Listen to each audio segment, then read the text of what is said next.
नमस्कार। एक बार फिर से आप सभी का बहुत बहुत स्वागत है परीक्षा वर्ल्ड के इस यूट्यूब चैनल में। दोस्तों, आज से हम UP triple S C PET 2022 के लिए जीके जीएस के प्रैक्टिस सेट के सीरीज़ को शुरू करने जा रहे हैं। यह हमारा पहला प्रैक्टिस सेट है। प्रत्येक प्रैक्टिस सेट में आपको 30 प्रश्न दिए जाएंगे सॉल्व करने के लिए, तथा डेली यह प्रैक्टिस सेट आपको मिलता रहेगा। यह प्रैक्टिस सेट आपका सिलेबस के अकॉर्डिंग है, तो एक प्रैक्टिस सेट आपको डेली मिलता रहेगा पीईटी का। इसके बाद थ्योरी की क्लास भी लगातार हम चला रहे हैं और सिलेबस के अकॉर्डिंग।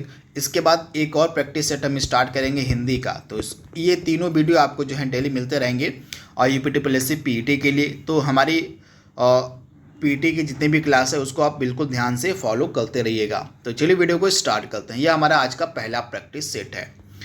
पहला प्रश्न आपके स्क्रीन पर है, निम्नलिखित में से किसके शासनकाल में मुगलों और मराठों के बीच द्वंद्व प्रारंभ हुआ था। आपको बताना है कि किसके शासनकाल में मुगलों और मराठों के बीच जो है द्वंद्व प्रारंभ हुआ था। तो राइट आंसर आपका क्या हो जाएगा? राइट आंसर आपका हो जाएगा औरंगजेब के शासनकाल में मुगलों और मराठों के मध्य जो है द्वंद्व प्रारंभ हुआ था। तो इसके बारे में आपको याद रखना है, औरंगजेब के शासनकाल में। ऑप्शन आपका जो यहाँ पे डी वाला दिया गया है बिल्कुल सही हो जाएगा। अब बात यहाँ पे औरंगजेब की है, तो आइए औरंगजेब के बारे में बात कर लेते हैं। तो औरंगजेब ने कब से कब तक शासन किया था? मुगल साम्राज्य का जो शासक औरंगजेब था, इसने कब से कब तक शासन किया था? तो आप याद कर लीजिएगा, 1658 से 1767 तक। 1658 ईस्वी से लेके 1707 तक जो है औरंगजेब का शासनकाल था। इसके बारे में आपको याद रखना है। औरंगजेब को जिंदा पीर कहा जाता था, ये फैक्ट भी आपको याद रखना है। औरंगजेब को जो है जिंदा पीर कहा जाता था, इसके बारे में ये फैक्ट भी आपको याद रखना है। तथा जो औरंगजेब था, इसने सिखों के जो 9वें गुरु थे, गुरु तेग बहादुर, इनकी दिल्ली में हत्या करवा दी थी, ये फैक्ट भी आपको याद रखना है। इसके बाद इसने बीबी का मकबरा बनवाया था, कहाँ पर? तो औरंगाबाद, महाराष्ट्र में। तो इसके बारे में आपको याद रखना है। इसकी तो बीबी का मकबरा किसने बनवाया था? तो आप याद कर लीजिएगा, महाराष्ट्र के औरंगाबाद में औरंगजेब ने बनवाया था बीबी का मकबरा। इसके बाद जो औरंगजेब था, औरंगजेब के समय में, इसके शासनकाल में जो हिंदू मनसबदार थे उनकी जो संख्या थी वो सबसे अधिक थी। तो ये फैक्ट भी आपको याद रखना है। इसके बाद जो औरंगजेब था, ये वीणा काफ़ी अच्छा बजाता था। तो ये भी प्रश्न कई बार पूछा गया था, किस वाद्य यंत्र बजाने में एकदम सक्षम था औरंगजेब? तो वीणा जो है काफ़ी अच्छा बजाता था औरंगजेब। और इसके बाद अहमदनगर के पास 1707 में जो है औरंगजेब की मृत्यु हो जाती है। और औरंगजेब की मृत्यु के बाद जो मुगल साम्राज्य था, इसका पतन भी स्टार्ट हो जाता है औरंगजेब की मृत्यु के बाद ही। तो इसके बारे में आपको याद रखना है। तो 1707 में आपकी औरंगजेब की मृत्यु हो जाती है। तो इसके बारे में आप याद रखिएगा, इंपॉर्टेंट प्रश्न है। अगला प्रश्न आपके सामने है, अकबर ने अपने दरबारी संगीतज्ञ के रूप में किसे नियुक्त किया था? तो तानसेन को नियुक्त किया था। ऑप्शन आपका बी यहाँ पे बिल्कुल सही है, तानसेन को। अगला प्रश्न आपके सामने है, आपको बताना है कि लंदन में ईस्ट इंडिया एसोसिएशन की स्थापना किसके द्वारा की गई थी? लंदन में ईस्ट इंडिया एसोसिएशन की स्थापना किसके द्वारा की गई थी? काफ़ी महत्वपूर्ण प्रश्न है, इसका जवाब आपको देना है। तो लंदन में ईस्ट इंडिया एसोसिएशन की स्थापना किसके द्वारा की गई थी? ऑप्शन ए, दादा भाई नौरोजी के द्वारा। ऑप्शन ए आपका बिल्कुल सही है। कब की गई थी? 1866 में की गई थी। तो 1866 में लंदन में जो है ईस्ट इंडिया एसोसिएशन की स्थापना की गई थी दादा भाई नौरोजी के द्वारा। तो ऑप्शन ए आपका यहाँ पे बिल्कुल सही है। दादा भाई नौरोजी को हम grand old man of India के नाम से जानते हैं। तो इसके बारे में आपको याद रखना है, काफ़ी महत्वपूर्ण प्रश्न है, आपसे पूछा जा सकता है इसके बारे में। और इसके बाद दादा भाई नौरोजी से जुड़े कुछ अन्य इंपॉर्टेंट फैक्ट भी मैं आपको बता देता हूँ। इनके द्वारा एक पुस्तक लिखी गई जिसका नाम था poverty and un British rule in India. तो इसके बारे में आपको याद रखना है, यह काफ़ी फेमस बुक थी। और धन के निकास का सिद्धांत भी दिया गया था आपके दादा भाई नौरोजी के द्वारा। तो ये फैक्ट भी आपको याद रखना है। तो अगला प्रश्न आपके सामने है, निम्नलिखित में से किस में सर्वाधिक ऊर्जा है? आपको बताना है कि किस रंग के प्रकाश में सर्वाधिक ऊर्जा होगी, इसका जवाब आपको देना है। तो किस रंग के प्रकाश में सर्वाधिक ऊर्जा होगी इसमें से? तो नीले रंग का जो प्रकाश होता है इसमें जो है सर्वाधिक ऊर्जा होती है। तो इसके बारे में आपको याद रखना है, नीला, यानी कि ऑप्शन आपका डी यहाँ पे दिया गया बिल्कुल सही हो जाएगा। अगला प्रश्न है, थॉमस रो मुगल सम्राट जहांगीर से किस किले में मिला था? आपसे पूछा जा रहा है। तो राइट आंसर आपका क्या हो जाएगा, थॉमस रो जो था यह मुगल सम्राट जहांगीर से इसके अजमेर के किले मिला था, यानी कि ऑप्शन आपका जो डी यहाँ पे दिया गया है बिल्कुल सही हो जाएगा, अजमेर के किले में। तो ऑप्शन आपका डी यहाँ पे जो दिया गया है बिल्कुल सही हो जाएगा। आप इसे याद कर लीजिएगा, कब मिला था, तो 1615 में मिला था। राइट आंसर आपका क्या हो जाएगा, अजमेर। देव नाम प्रिय किसे दिया गया था, आपसे पूछा जा रहा है। काफ़ी महत्वपूर्ण प्रश्न है, यह टॉपिक आपका एग्जाम में दिया गया है। तो देव नाम प्रिय किसे दिया गया था, तो यह नाम दिया गया था अशोक को। तो ऑप्शन आपका सी यहाँ पे बिल्कुल सही हो जाएगा, अशोक को। तो इसके बारे में आपको याद रखना है, इंपॉर्टेंट है। राइट आंसर आपका क्या हो जाएगा, अशोक। इसके बाद जो थ्योरी की हम क्लास करेंगे उसमें हम अशोक के बारे में पूरे डिटेल में पढ़ेंगे। सिर्फ यहाँ पे हम प्रैक्टिस सेट क्वेश्चन को हम यहाँ पे प्रैक्टिस कर रहे हैं। बाकी डिटेल वाला आप वीडियो देखते रहिएगा, जो आपकी थ्योरी क्लास चल रही है उसमें आपको पूरा डिटेल में इन सभी टॉपिक के बारे में नॉलेज दी जा रही है। अगला प्रश्न आपके सामने है, 1897 में स्वामी विवेकानंद ने निम्नलिखित में से कौन सा कार्य किया था, आपसे पूछा जा रहा है। स्वामी विवेकानंद जी के द्वारा 1897 में कौन सा कार्य किया गया था, महत्वपूर्ण कार्य, इसका जवाब आपको देना है। बहुत ही ज़्यादा महत्वपूर्ण प्रश्न आपके एग्जाम के लिए है, तो आप याद कर लीजिएगा। 1897 में जो है रामकृष्ण मिशन की स्थापना की गई थी स्वामी विवेकानंद जी के द्वारा। तो ऑप्शन आपका जो सी यहाँ पे है बिल्कुल सही हो जाएगा। 1897 में स्वामी विवेकानंद ने किसकी स्थापना की थी, तो रामकृष्ण मिशन की स्थापना की थी। तो इसके बारे में आपको याद रखना है। इसके अलावा स्वामी विवेकानंद की अनेक पुस्तकें हैं जो एग्जाम में पूछी जाती हैं। ज्ञान योग, कर्म योग, प्रेम योग, भक्ति योग या राजयोग, ये इंपॉर्टेंट पुस्तकें जो हैं आपकी स्वामी विवेकानंद जी की हैं। तो इनके बारे में आपको याद रखना है, एग्जाम में आपसे पूछा जा सकता है इनके बारे में। और इसके बाद अगला प्रश्न आपके सामने है, 1917 का कौन सा सत्याग्रह महात्मा गांधी का पहला सत्याग्रह था। तो महात्मा गांधी का पहला सत्याग्रह यहाँ पे पूछा जा रहा है, तो यह था पहला सत्याग्रह चंपारण सत्याग्रह। ऑप्शन आपका जो यहाँ पे दिया गया है डी वाला है ना, बिल्कुल सही हो जाएगा। चंपारण सत्याग्रह आपका पहला सत्याग्रह था महात्मा गांधी का, जो कि 1917 में किया गया था। काफ़ी महत्वपूर्ण प्रश्न यह है। तो ऑप्शन आपका जो यहाँ पे डी वाला है बिल्कुल सही हो जाएगा, चंपारण सत्याग्रह। इसके बारे में आपको याद रखना है। अब बिहार में नील कृषकों की समस्याओं से रिलेटेड यह सत्याग्रह स्टार्ट किया गया था, जो है महात्मा गांधी जी के द्वारा। तो इसके बारे में आपको याद रखना है।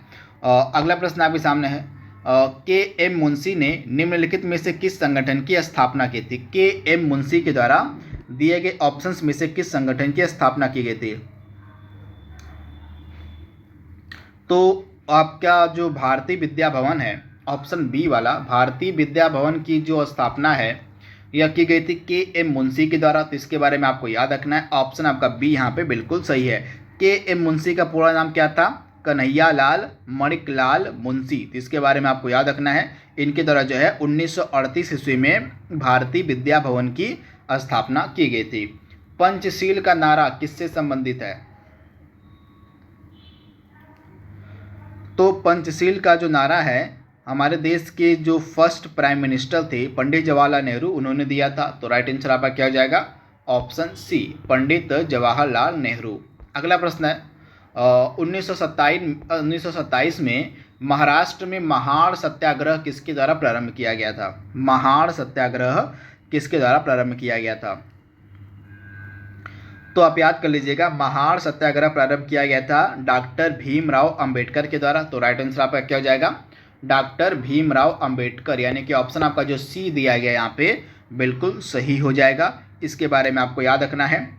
तथा यह जो आंदोलन था, इस आंदोलन के माध्यम से बी आर अम्बेडकर जो थे, इन्होंने दलितों को सार्वजनिक तालाबों में, कुओं से पानी लेने और इसके माध्यम से पानी का उपयोग करने का जो अधिकार है वह दिलाया था इस सत्याग्रह के माध्यम से। यानी कि पहले क्या होता था, पहले होता था कि जो आपके सार्वजनिक तालाब होते थे और कुएं होते थे, उनसे जो है दलितों को पानी ले नहीं दिया जाता था। तो इसी के विरोध में जो है यह सत्याग्रह स्टार्ट किया गया था, महाड़ सत्याग्रह।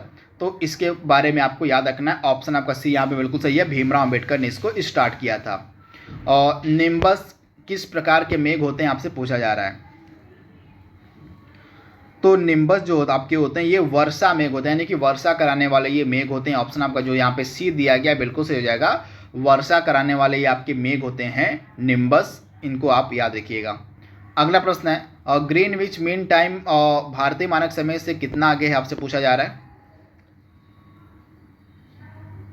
सॉरी, ग्रीनविच मीन टाइम से भारतीय मानक समय कितना आगे है, यहाँ पे पूछा जा रहा है।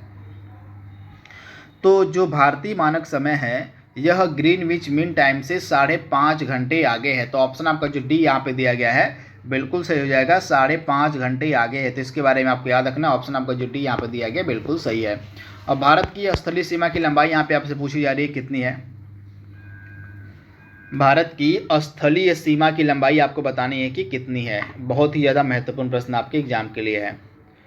तो भारत की स्थलीय सीमा की लंबाई कितनी है, तो 15,200 किलोमीटर। इसके बारे में आपको याद रखना है, भारत की स्थलीय सीमा की लंबाई कितनी है, तो 15,200 किलोमीटर। तो ऑप्शन आपका जो डी वाला यहाँ पे दिया गया है बिल्कुल सही हो जाएगा। वहीं भारत की उत्तर से दक्षिण, पूरब से पश्चिम की लंबाई भी कई बार एग्जाम में पूछ ली जाती है, तो यह भी आपको पता होनी चाहिए। तो भारत की उत्तर से दक्षिण तक लंबाई कितनी है, ये आपका उत्तर हो गया, नॉर्थ हो गया, ये आपका साउथ हो गया। तो उत्तर से दक्षिण की लंबाई कितनी भारत की है, तो 3214 किलोमीटर हो जाएगा। और इसके बाद आपका जो वेस्ट हो गया और इधर आपका जो ईस्ट हो गया, यानी कि पश्चिम से पूर्व की लंबाई भारत की कितनी है, तो पश्चिम से पूर्व आपका हो जाएगा 2933 किलोमीटर। तो ये सारे फैक्ट आपको याद रखने हैं। तथा भारत की स्थलीय सीमा की लंबाई है लगभग 15,200 किलोमीटर, 200 किलोमीटर। तो इसके बारे में आपको याद रखना है और बहुत ही ज़्यादा यह महत्वपूर्ण प्रश्न है। और इसके बाद अगला प्रश्न आपके सामने है तो मैंने आपको बताया दिया था, नॉर्थ से साउथ आपका हो जाएगा 3214 किलोमीटर और आपका पूरब से पश्चिम हो जाएगा 2933 किलोमीटर। इसके बारे में आपको याद रखना है। इसके बाद पश्चिमी घाट का सर्वोच्च शिखर आपसे पूछा जा रहा है कौन सा है। पश्चिमी घाट का सर्वोच्च शिखर कौन सा है, तो पश्चिमी घाट का आपका सर्वोच्च शिखर कौन सा हो जाएगा, तो आप याद कर लीजिएगा अनाईमुड़ी। अनाईमुड़ी जो है पश्चिमी घाट का एकदम सबसे ऊंचा पर्वत है। इसके बारे में आपको याद रखना है, अनाईमुड़ी आपका राइट आंसर हो जाएगा। इसको आप याद कर लीजिएगा, बहुत बार एग्जाम में पूछा गया। तो राइट आंसर आपका क्या हो जाएगा, अनाईमुड़ी। राइट आंसर आप याद कर लीजिएगा अनाईमुड़ी। तो ऑप्शन जो आपका ए वाला दिया गया है ना बिल्कुल सही हो जाएगा, ऑप्शन ए। तो इसके बारे में आप याद रखिएगा। और इसके बाद अगला प्रश्न है, स्टार्टअप इंडिया योजना उन संस्थानों पर लागू होती है जिनके पिछले वर्ष का कारोबार इतने से अधिक नहीं था। आपको बताना है कितने करोड़ रुपए से अधिक जो है नहीं, जिनका कारोबार होता है उन पर जो है स्टार्टअप इंडिया योजना लागू होती है।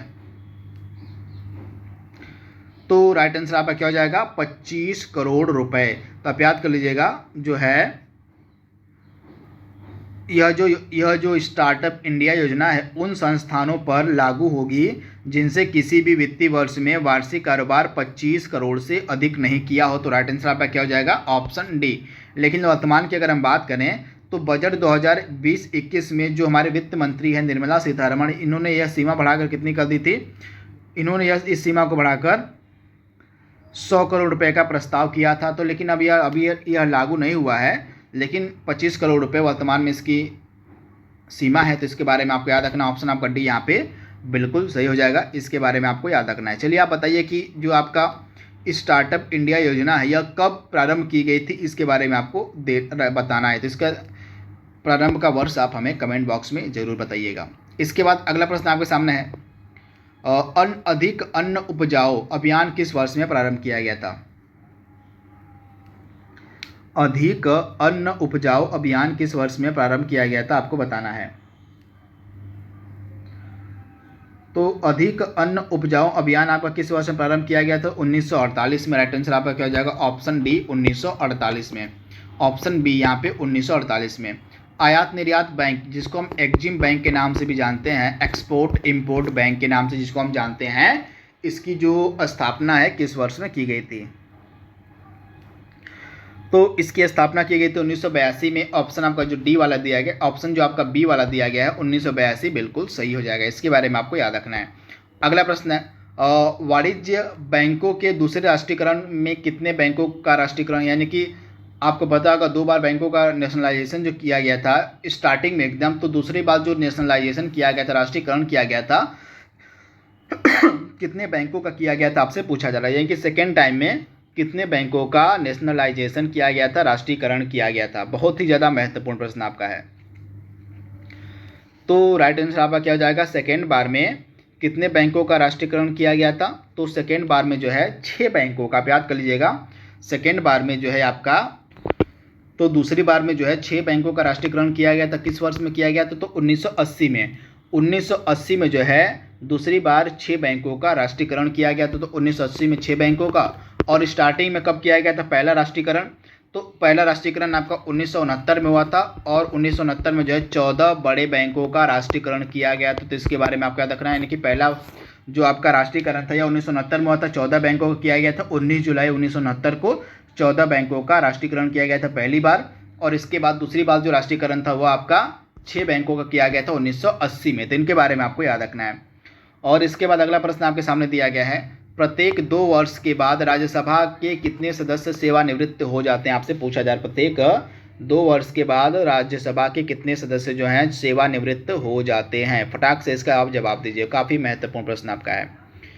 तो प्रत्येक कितने वर्ष के बाद, तो मतलब प्रत्येक 2 वर्ष के बाद राज्यसभा के कितने सदस्य जो हैं सेवानिवृत्त हो जाते हैं। तो राज्यसभा के जो आपके होते हैं 2/3, राज्यसभा के कितने सदस्य जो होते हैं सेवानिवृत्त हो जाते हैं, तो इसका राइट आंसर आपका क्या हो जाएगा, 1/3 जो सदस्य होते हैं ये सेवानिवृत्त हो जाते हैं। तो इसके बारे में आपको याद रखना है, राज्यसभा के जो 1/3 सदस्य होते हैं प्रति 2 वर्ष में सेवानिवृत्त हो जाते हैं। तो इसके बारे में आपको याद रखना है, 1/3 आपका राइट आंसर हो जाएगा। तो इसके बारे में आप जरूर याद रखिएगा। अगला प्रश्न आपके सामने है, और राज्यसभा में मनोनीत सदस्यों की कुल संख्या आपसे पूछी जा रही है, कितनी है मनोनीत सदस्यों की कुल संख्या।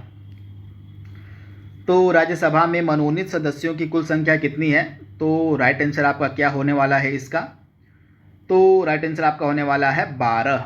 आप याद कर लीजिएगा, 12 जो है राष्ट्रपति के द्वारा मनोनीत किए जाते हैं सदस्य। तो ऑप्शन आपका जो ए यहाँ पे है बिल्कुल सही हो जाएगा, 12। संविधान द्वारा विचार की गई लोकसभा में अधिकतम संख्या क्या है, लोकसभा की अधिकतम संख्या आपसे पूछी जा रही क्या हो है। तो लोकसभा की अधिकतम संख्या कितनी है, इसका जवाब आप हमें कमेंट बॉक्स में देंगे। वर्तमान की स्थिति कितनी है, वर्तमान में जो है कितनी लोकसभा सीटों पर चुनाव लड़े गए हैं, इसका जवाब आपको कमेंट बॉक्स में देना है। अगला प्रश्न आपके सामने है, भारत में पंचायती राज स्थापित करने वाले प्रथम 2 राज्य आपसे पूछे जा रहे हैं, कौन थे। तो पंचायती राज स्थापित करने वाले प्रथम 2 राज्य थे आपके थे, राजस्थान एक हो गया आपका, और एक आपका हो गया आंध्र प्रदेश। तो इसके बारे में आपको याद रखना है। तथा सर्वप्रथम बार जो है 2 अक्टूबर 1959 को राजस्थान के नागौर जिले में पंचायती राज का उद्घाटन किया गया था। तो इसके बारे में आपको याद रखना, ऑप्शन आपका सी है यहाँ पे बिल्कुल सही हो जाएगा। और राजस्थान के बाद जो है पंचायती राज के तहत स्थापित जो स्थापना थी वो आंध्र प्रदेश में की गई थी। तो ये दोनों राज्य आपको याद रखने हैं, पहली बार राजस्थान में, उसके बाद फिर आंध्र प्रदेश में हुआ था। और भारत के मुख्य निर्वाचन आयुक्त की नियुक्ति कौन करता है, भारत के मुख्य निर्वाचन आयुक्त की नियुक्ति कौन करता है। तो मुख्य निर्वाचन आयुक्त की नियुक्ति की जाती है राष्ट्रपति जी के द्वारा। तो आप याद कर लीजिएगा, राष्ट्रपति के द्वारा मुख्य निर्वाचन आयुक्त की जो है नियुक्ति की जाती है। तो इसके बारे में आपको याद रखना है, राइट आंसर आपका क्या हो जाएगा, राष्ट्रपति, यानी कि ऑप्शन आपका जो बी वाला यहाँ पे दिया गया है बिल्कुल सही हो जाएगा। चलिए बताइए कमेंट बॉक्स में कि वर्तमान में हमारे मुख्य निर्वाचन आयुक्त कौन है, इसका जवाब आप हमें कमेंट बॉक्स में देंगे। अगला प्रश्न आपके सामने है, और मानव प्लीहा नियंत्रित करता है किसको।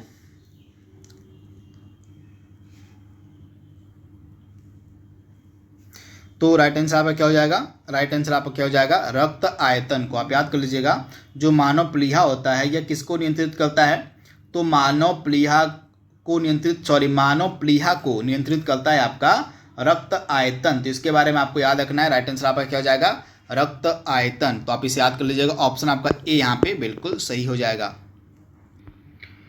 हीरा तथा ग्रेफाइट में क्या समान है, आपसे पूछा है हीरा और ग्रेफाइट में क्या समानता है।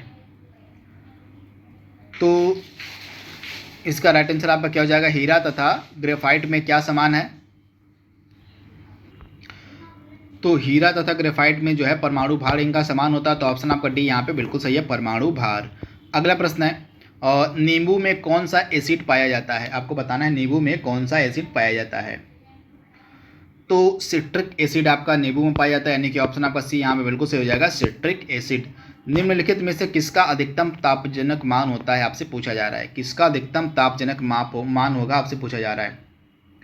तो हाइड्रोजन राइट आंसर आपका हो जाएगा। हाइड्रोजन का जो है दिए गए ऑप्शंस के अनुसार सर्वाधिक तापजनक मान होता है। तो हाइड्रोजन का जो तापजनक होता है वो अधिकतम होता है, इसके बारे में आपको याद रखना है। काफ़ी महत्वपूर्ण प्रश्न आपका है। अगला प्रश्न आपके स्क्रीन पर है और निम्नलिखित में से किसमें सर्वाधिक ऊर्जा होती है? तो यह प्रश्न मुझे लग रहा है रिपीट हो गया है। तो राइट आंसर आपका क्या हो जाएगा? हमने बात की थी नीला प्रकाश होता है, यह सर्वाधिक इसमें ऊर्जा होती है। आज का लास्ट प्रश्न आपके सामने है, विश्व जनसंख्या दिवस कब मनाया जाता है? तो विश्व जनसंख्या दिवस आपका मनाया जाता है 11 जुलाई को। ऑप्शन आपका ए यहाँ पे बिल्कुल सही हो जाएगा। 11 जुलाई का जो दिन होता है पूरे विश्व में वर्ल्ड पॉपुलेशन डे के रूप में मनाया जाता है। डे और थीम भी आपसे एग्जाम में पूछे जाएंगे, आपके सिलेबस में डे और थीम का टॉपिक मेंशन है, इसी कारण से इस प्रश्न को सम्मिलित किया गया है। तो 11 जुलाई को आपका विश्व जनसंख्या दिवस मनाया जाता है, तो इसके बारे में आपको याद रखना। ऑप्शन आपका ए यहाँ पे बिल्कुल सही हो जाएगा। तो इस तरह से पहला प्रैक्टिस सेट जो था हमने उसको सॉल्व कर लिया है। आई होप यह वीडियो आपको पसंद आएगा। तो आज के लिए बस इतना ही, मिलेंगे हम अगले प्रैक्टिस सेट में जल्द ही। तब तक के लिए thank you, thanks for watching, thank you.